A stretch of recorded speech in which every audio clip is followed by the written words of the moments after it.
Stay here, man. The best battle rapper in the Thank God game. you see me in there because you would have missed my props. I would have been like, No, listen. We got a couple of questions, and we're gonna let him go. He's a busy man. First and foremost, battle rap. Can you explain what battle rapping is for people that don't know the culture of battle rap? yeah, it's basically just two guys who write rhymes and verbally go at each other back and forth. It's a lot of humor. It's a good way to explain it is if you've ever been in the barbershop and seen two like friends just picking at each other back and forth and everyone's laughing and stuff like that. And someone also you get deep sometimes and creative and like picking apart people psychologically and stuff like that. And it's not like you're just ripping someone apart for no reason. It's very sportsmanlike, and at the end of the day, you just shake hands with someone, and the love is unreal. Man. Right. We're a really tight community. Right. We got a lot of negative lashback by you participating in the last two celebrity games, and I'm like, yo, this guy.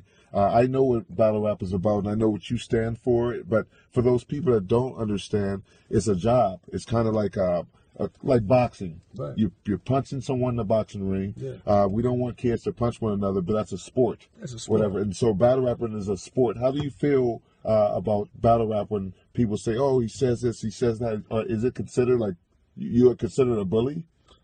I mean, it's not reality. So it's not bullying because it's not reality. I don't like. There's a guy walking across the street. I'm not gonna hop on and be like, "Hey, you fat loser." Blah, blah. It's just not how it is. I prepare with another opponent who prepares the same amount of time, and we professionally go against each other lyrically in a spoken word format.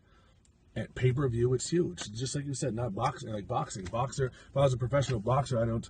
Like, oh, there's the boxer again. Popped out of a car and just punched somebody in the face. Like, it just doesn't happen like that. Right, Boxers are probably some of the nicest people in the world because they're taught discipline and things like that. And me personally, I don't rip people apart ever. Like just because I can do it in the ring, that's actually half the reason why I don't do it. I know what I'm capable of and stuff like that, and I practice it professionally. Well, like I've been to a battle rap. I was there with you in Toronto. Had great fun, eh? Great fun. And Any animosity? No, and all the guys like afterwards. Hey, what are you doing after? Let's go here. I'm like, how can? It's just a sport, and I think it's a verbal way of getting your point across. I like hockey. They allow guys to fight in hockey, but that's not considered bullying. Right. And so I'm just trying to get to the bottom of things, and I want to speak to you. But is it a line you can cross? I mean, is it a line where you said you can't cross this line? Well, it's always discretion, somebody else's discretion. Like me personally, I wouldn't I don't set a line for someone. I think really we do have so much respect for each other that usually lines don't get crossed. Like lines that I would have, I wouldn't want someone to say like certain things about my kid and things like that. But I don't think they would anyway. Like I said, like these people that we face, we're friends beforehand 99% of the time, and we're just paid to do it. It's just like a poetry slam that's a little bit more raw, and that's how we like it. It's fun. It's not for all people because not everybody has thick skin, and I do understand why some people would find it offensive and think, hey, why is this guy on here? But if they knew all the things I did for the community and other people and fans and the hours and days and nights I've spent really like going to hospitals, meeting fans, I just don't put it all out there because I don't find that necessary. Now, getting into that last question here, because I know you're very busy, but how do you take your celebrity and you give back, like to children? How do you give back to show them that you're a role model besides what everybody they look at you as? Well, that's what I do because a lot of them look up to me despite the vulgarity and stuff like that. They look up to me, so they reach out to me, and I do whatever I can for them, whether that's like I've spent hours talking to like cancer patients on the phone, lifting their spirits, and their mom called me like crying. I don't know, one of my last title matches, I flew out a paralyzed guy in a wheelchair, put him front row. It was his dream to do. Like I do this I talk to fans every single day. I do more than anybody could ever imagine, but they only see the swearing and stuff like that, and that's their fault for being narrow-minded. See me, I'll leave it at that because I'm used to people being like, oh, you're so this. I'm like, that's okay, man.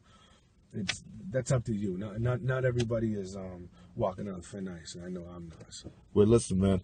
I just want everyone out there watching today that Pat Stay. Thank you first and foremost. Thank you for the time.